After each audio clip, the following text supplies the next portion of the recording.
ইসরায়েলের বিরুদ্ধে যুদ্ধ ঘোষণার পরিবর্তে এ যেন আবাবিল পাখির অপেক্ষায় মুসলিম বিশ্ব। ইসরায়েলের ধ্বংস কামনায় মসজিদে মসজিদে হচ্ছে দোয়া এবং বিশেষ মোনাজাত, অথচ আল্লাহ তাআলা স্বয়ং ইরশাদ করেছেন, তোমরা আল্লাহর পথে সংগ্রাম করো এবং জেনে রাখো আল্লাহ তাআলা সর্বশ্রোতা এবং সর্বজ্ঞ।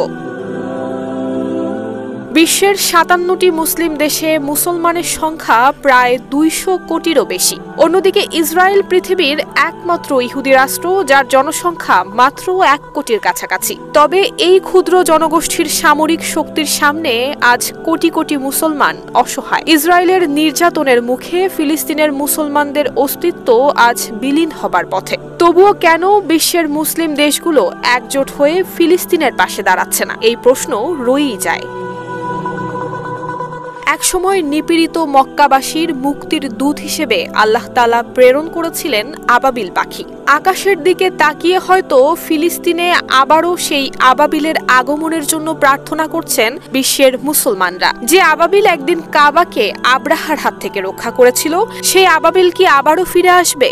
তার চেয়েও বড় প্রশ্ন হলো, বিশ্বের মুসলিম রাষ্ট্রগুলো কেন ফিলিস্তিনের পাশে দাঁড়াচ্ছে না? যেখানে পশ্চিমা বিশ্বের সমর্থনে ইসরায়েল ফিলিস্তিনের অস্তিত্ব মুছে দিচ্ছে, সেখানে মুসলিম দেশগুলো কেন ঐক্যবদ্ধ হয়ে তাদের পাশে দাঁড়াতে পারছে না? শিয়া বাটার ও ভিটামিন ই সমৃদ্ধ lily glam beauty soap. Lily, always beautiful. যদিও এর পেছনে বেশ কিছু কারণ দেখছেন বিশ্লেষকরা। কেউ কেউ বলছেন, মুসলিম দেশগুলোর মধ্যে ভূ রাজনৈতিক স্বার্থ এবং বিভাজন সবচেয়ে বড় বাধা।